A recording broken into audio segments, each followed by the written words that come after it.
يا رب العالمين الله الله صل على طه الأمين الله الله. إن الحمد لله نعمده ونستعينه ونستغفره ونعوذ بالله من شرور أنفسنا ومن سيئات أعمالنا. من يهده الله فلا مضل له ومن يضلله فلا هادي له. ونشهد أن لا إله إلا الله وحده لا شريك له ونشهد أن محمدا عبده ورسوله. أما بعد، أعوذ بالله من الشيطان الرجيم بفضل بسم الله الرحمن الرحيم. ربنا آتنا ما وعدتنا على رسلك ولا تخزنا يوم القيامة إنك لا تخلف الميعاد. صدق الله العليم. ربنا آتنا ما وعدتنا على رسلك ولا تخزنا يوم القيامة. எங்கள் இறைவா, உன் தூதர்களின் மூலம் உன்னுடைய ரசூல்களின் மூலம் நீ எங்களுக்கு வாக்களித்ததை வழங்குவாயாக. இன்னும் மறுமை நாளில் எங்களை இழிவுபடுத்தாதிருப்பாயாக. இன்னகலா துஹ்லிஃபுல் மிஆத், நிச்சயமாக நீ வாக்குறுதிக்கு மாறு செய்ய மாட்டாய். கண்ணியத்திற்குரிய அல்லாஹ்வின் நல்லடியார்களே, சகோதரர்களே, எல்லாம் வல்ல இறைவன் மறுமை நாளினுடைய இழிவை விட்டு பாதுகாப்பு தேடுமாறு இந்த துவாவின் மூலமாக நமக்கு அல்லாஹ் சொல்லி தருகின்றான். காரணம் என்ன அப்படின்னு சொன்னா, மறுமை நாளில் ஏற்படக்கூடிய அந்த இழிவுகள் இருக்குது, மறுமை நாளில் ஏற்படக்கூடிய அந்த கேவலம், அந்த அசிங்கம் இருக்குது, அது மிக கொடுமையான ஒரு விஷயமாக நபிநாயகம் ஸல்லல்லாஹு அலைஹி வஸல்லம் அவர்கள் சொல்லுவார்கள். அதனாலதான் அல்லாஹ்விடத்துல அதிகமாக தௌபா செய்யக்கூடியவர்களாக இருந்தாங்க. ஏன் இப்படி நீங்க அழுது தௌபா செய்றீங்க, ஏன் நீங்க இவ்வளவு சிரமப்பட்டு என்ன செய்றீங்க, அமல்கள் இபாதத்துகள் செய்றீங்க, ஏன் இவ்வளவு அழுகிறீங்க என்பதெல்லாம் கேட்கும் பொழுது பெருமானார் ஸல்லல்லாஹு அலைஹி வஸல்லம் அவர்கள், நான் அல்லாஹ்விற்கு நன்றியுள்ள அடியானாக இருக்க வேண்டும் என்பதாக சொன்னார். அப்ப இந்த உலக வாழ்க்கையில யார் அல்லாஹ்விற்கு நன்றி செலுத்தக்கூடிய அடியானாக இருக்கிறாரோ அவர் என்ன செஞ்சிருவான், நிச்சயமாக அல்லாஹ் தஆலா மறுமை நாளில் இழிவுபடுத்துவதை விட்டு அல்லாஹ் பாதுகாத்துவான். அவர் அல்லாஹ் இழிவுபடுத்த மாட்டான். நடத்த இந்த துவாவில வலா துஹ்ஸினா யௌமல் கியாமத்தி, இறைவா மறுமை நாளில் எங்களை என்ன செய்யாத, இழிவுபடுத்தாது இருப்பாயாக என்ற துவாவை அல்லாஹ் சொல்லி தருகிறான். சொர்க்கத்தினுடைய உரிமையாளர்கள் எல்லா வல்ல இறைவன் தன்னுடைய திருமறையிலே கூறி காட்டுகின்றான். தில்கல் ஜன்னத்துல்லத்தி நூரிசு மின் இபாதினா மன் கான தகியா என்பதாக ஒரு வசனத்துல அல்லாஹ் சொல்றான். அந்த சொர்க்கத்துல நம்முடைய அடியாறுகளையும், முதல்ல அல்லாஹ் யார சொல்றான் அப்படின்னு சொன்னா, என்னுடைய அடியாறுகள், நம்முடைய அடியாறுகள் அப்படின்னு அல்லாஹ் யார சொல்றானா, யாரு அல்லாஹுவை முழுமையாக அல்லாஹ்வினுடைய கட்டளைகளை நிறைவேற்றக்கூடிய விஷயத்துல கவனமாக இருக்கிறாங்களோ, அல்லாஹ் எந்த கட்டளையை நமக்கு கொடுத்திருக்கிறானோ அதை சரியான முறையில் நிறைவேற்றுகின்றார்களோ அவர்களைத்தான் அல்லாஹ் என்ன சொல்றான், நம்முடைய அடியார்கள் என்பதா அல்லாஹ் சொல்றான். நாம ஒருத்தர் மேல அளவுக்கு அதிகமாக பிரியமோ அன்போ பாசமோ வச்சிருந்தோம் அப்படின்னு சொன்னா, இன்னொருத்தருக்கு நம்ம அறிமுகப்படுத்தும் போது என்ன செய்வோம், இவர் நம்ம ஆளுங்க, இவர் நம்ம கூட இருக்கிறவரு, நமக்கு ரொம்ப விருப்பமானவர், இவர் நம்ம ஆளு அப்படின்னு சொல்லி சொல்லுவோம். நமக்கு கொஞ்சம் விருப்பம் குறைவானவராக இருந்தா இவர் எனக்கு தெரிஞ்சவருங்க அப்படின்னு சொல்லி சொல்லுவோம். அப்ப இவர் எனக்கு தெரிஞ்சவர்னு சொல்றதுக்கும் இவர் நம்மாலும் சொல்றதுக்கும் வித்தியாசம் இருக்குது. அப்ப அல்லாஹ் இந்த இடத்துல என்ன சொல்றானா, இவர் நம்மாளுங்கிறான், இவர் நம்முடைய அடியார்கள், நம்முடைய அடியார்களையும் இன்னும் நம்மை அஞ்சுபவர்களையும் என்ன செய்வோம், நாம சொர்க்கத்தினுடைய உரிமையாளர்களாக நாம் ஆக்கி வைப்போம் என்பதாக இந்த வசனத்தின் வாயிலாக அல்லாஹ் பேசுறான். சொர்க்கம் கிடைக்கிறதே பெரிய விஷயம். பெருமானார் ஸல்லல்லாஹு அலைஹி வஸல்லம் அவர்கள் சொல்கின்றார்கள், சொர்க்கத்துல ஒரு சாட்டை குச்சி வைக்கக்கூடிய அளவிற்கு இடம் கிடைப்பது கூட கடினம் என்பதாக சொன்னாங்க. அப்ப அவ்வளவு கடினமான அந்த சொர்க்கத்துல இடம் கிடைக்கிறது சிரமமாக இருக்கக்கூடிய அந்த சொர்க்கத்தினுடைய உரிமையாளராக அல்லாஹ் ஆக்கி வைக்கிறேன் என்பதாக அல்லாஹ் சொல்றானா, யார சொல்றானா, தில்கல் ஜன்னத்துல்லத்தி நூரிசு மின் இபாதினா மன் கான தகியா, அல்லாஹ் மீது உண்மையான நம்பிக்கை கொண்ட நிலையில யார் நல்ல காரியங்கள் அல்லாஹ்வை அஞ்சி வாழ்கின்றார்களோ அத்தகைய நல்ல அடியார்களுக்கும் அல்லாஹ்வை அஞ்சக்கூடியவர்களுக்கும் என்ன செய்யறான், அல்லாஹ் சொர்க்கத்தினுடைய உரிமையாளர்கள் என்ற அந்தஸ்தை அல்லாஹ் வழங்கி வருகின்றான். ரெண்டாவது, இந்த சொர்க்கத்தில் எப்படி இருக்கும் அப்படின்னு சொல்லி பார்க்கும் பொழுது அந்த சொர்க்கத்துல வானவர்கள் அல்லாஹ்வினுடைய சலாத்தை கொண்டு வந்து அறிவித்தவாறே இருப்பாங்க. அல்லாஹ் உங்களுக்கு சலாம் சொல்லியிருக்கான், அல்லாஹ் உங்களுக்கு என்ன அல்லாஹ் உங்களுக்கு சலாம் சொல்லியிருக்கான் என்பதாக வானவர்கள் சொர்க்கத்துல அல்லாஹ்வினுடைய சலாத்தை, இறைவனுடைய சலாத்தை எத்தி வைக்கக்கூடியவர்களாக அதை அறிவித்தவாறே இருப்பார்கள். காலை மாலை என்று சொல்லக்கூடிய இரு நேரமும் இன்பம் தரக்கூடிய உணவுகள் என்ன செய்யப்படும், அவர்களுக்கு அங்கு வழங்கப்பட்டு கொண்டே இருக்கும். அதை அவர்கள் என்ன செய்வாங்க, சுவைத்தே மகிழ்ந்து கொண்டிருப்பார்கள். இந்த காலை மாலை நேரம் என்பது இங்க இருக்கிற மாதிரிலாம் இருக்காது. காலை ஆயிடுச்சுன்னா வெயில் அடிப்பதும், இரவு ஆயிடுச்சுன்னா இருட்டுக்கிட்டு போற மாதிரி இருக்காது. சொர்க்கத்துல காலை நேரமும் மாலை நேரமும் எப்படி இருக்கும் அப்படின்னு சொல்லி ஹதீஸ்ல சொல்லப்படுது. இந்த ஃபஜருடைய முடிவு நேரம் இப்ப பார்த்தா நமக்கு தெரியும். இந்த ஃபஜருடைய முடிவு நேரம் எவ்வளவு அழகா இருக்கும்.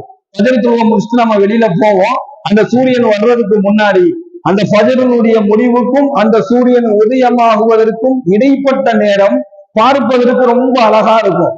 ரொம்ப அந்த அந்த அந்த நேரமே அந்த நிலையை பார்க்கிறப்ப ரொம்ப மனசுக்கு ஒரு ராகத்தோடு ஒரு சந்தோஷம் இருக்குங்க. இது போன்றுதான் சொர்க்கத்தில் காலை நேரமும் மாலை நேரமும் இருக்கும் என்பதாக ஹதீஸ்ல சொல்லப்படுகின்றது.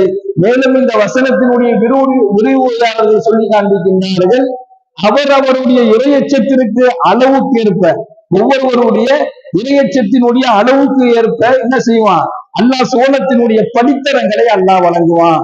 எனவே இறையச்சவாதிகள், அல்லாஹ்வை அஞ்சக்கூடியவர்களை அல்லாஹ் சொர்க்கத்துல கொண்டு போய் இருக்க வைக்கிறது மட்டுமல்லாம சொர்க்கத்தினுடைய உரிமையாளராக அல்லாஹ் ஆகிறான். அல்லாஹ் அந்த நசீபை நம்ம அனைவருக்கும் தருவானாக.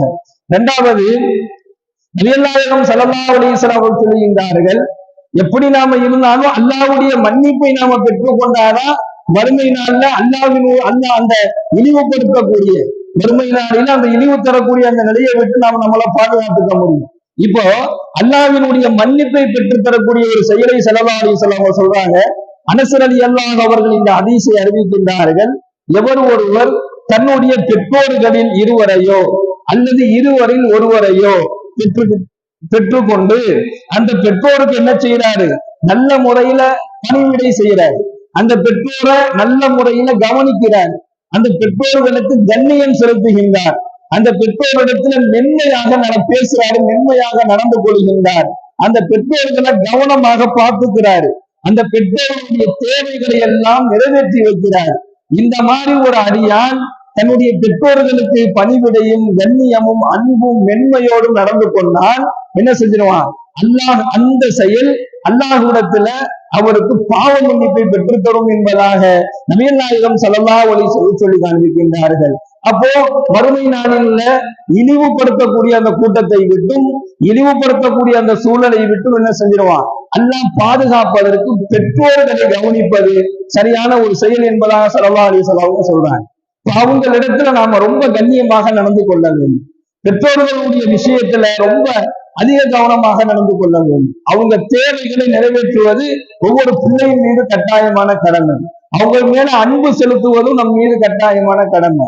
அவங்களை எடுத்தறிஞ்சு பேசுவதோ அல்லது அவர்களை விலக்கி வைப்பதோ அவர்களை ஒதுக்கி வைப்பதோ அல்லது அவர்களுடைய தேவைகளை நிறைவேற்றாமல் இருப்பதோ இல்லதா அவர்களை கண்டுக்காமையே இருக்கிறதோ இந்த மாதிரி ஒரு சூழல் இருந்துச்சுன்னு சொன்னா ரமலான் மாதத்துல கூட உனக்கு மன்னிப்பு கிடைக்காது என்பதா ஸல்லல்லாஹு அலைஹி வஸல்லம் சொல்றாங்க. பொதுவா ரமலானுடைய மாதத்துல எல்லோருடைய பாவத்தை எல்லாம் மன்னிக்கிறான். அதுல சில அந்த நிரந்தரமாக குடிச்சுக்கிட்டே இருக்கான் பாருங்க, நிரந்தரமாக மது அருந்தக்கூடியவனுடைய பாவத்தை எல்லாம் மன்னிக்க மாட்டான்.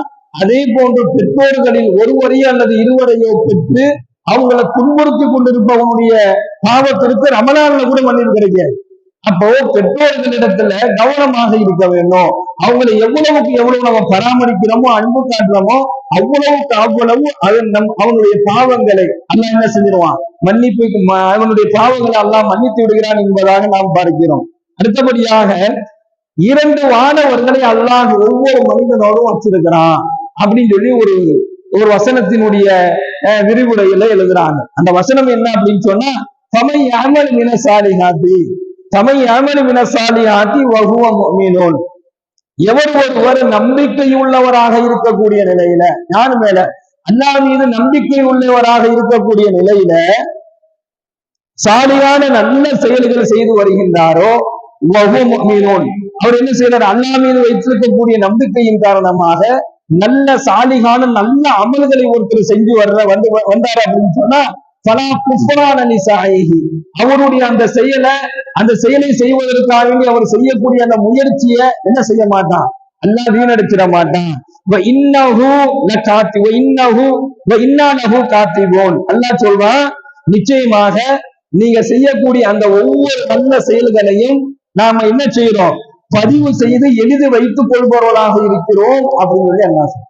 நாம செய்யக்கூடிய ஒவ்வொரு நல்ல செயல்களும் அது சின்னதோ பெருசோ நிறைவானதோ குறைவானதோ நாம் செய்யக்கூடிய ஒவ்வொரு செயலும் பலா குஃப்ரான லிசாயிஹி, அது ஒரு நாளும் வீணாக என்ன செஞ்சிட மாட்டான், அல்லாஹ் ஆக்க மாட்டான். இன்னாலஹு காத்திபூன், அதை பதிவு செய்து கொண்டே வைத்திருக்கிறோம் என்பதா அல்லாஹ் சொல்றான். அதை எழுதி வைக்கிறோம். அது இந்த ஆயத்தினுடைய விரிவுரையாளர்கள் சொல்றாங்க, ஒவ்வொரு மனிதருடனும் அல்லாஹ் 2 வானவர்களை வச்சிருக்கிறான். அந்த 2 வானவர்கள்னா என்ன, அவங்களுடைய பேர் கிராமன் காத்திபீன் என்று சொல்லக்கூடிய அந்த 2 வானவர்களுடைய வேலை என்னன்னு சொன்னா, மனிதன் இந்த உலகத்தில் செய்யக்கூடிய எல்லா விதமான செயல்களையும் அவங்க எழுதி வைத்துக் கொள்வார்கள். நாளை மறுமை நாளையில இறைவனுடைய சன்னிதானத்தில் அதை கொண்டு வந்து சமர்ப்பிப்பார்கள் என்பதாக சொல்லப்படுகின்றது. கண்ணியமிக்க சகோதரர்களே, நாம் செய்யக்கூடிய ஒவ்வொரு நல்ல அமல்களையும் அல்லாஹ் வீணாக்கிற மாட்டான். எனவே முடிந்த வரை நல்ல அமல்கள் செய்வதன் மூலமாக மறுமை நாளில் அந்த இழிவுபடுத்தக்கூடிய அந்த நிலையை விட்டு என்ன செய்வான், அல்லாஹ் நம்மை பாதுகாத்து விடுவான். எல்லாம் வல்ல இறைவன் மறுமை நாளில் நம்ம எந்த சூழலிலும் அல்லாஹ்விற்கு விருப்பமானவர்களோடு சேர்த்து வைப்பானாக.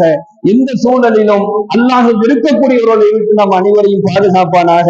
வாயிலான அல்ஹம்துலில்லாஹி ரப்பில் ஆலமீன். ஸலாமு அலைக்கும் வரஹ்மத்துல்லாஹி வபரகாத்துஹு. சுப்ஹானல்லாஹி பிஹம்திஹி சுப்ஹானக்கல்லாஹும்ம வபிஹம்திக வனஷ்ஹது அல்லா இலாஹா இல்லா அன்த வனஸ்தக்ஃபிருக வனதூபு இலைக். சுப்ஹான ரப்பிக ரப்பில் இஸ்ஸத்தி அம்மா யசிஃபூன் வஸலாமுன் அலல் முர்ஸலீன் வல்ஹம்துலில்லாஹி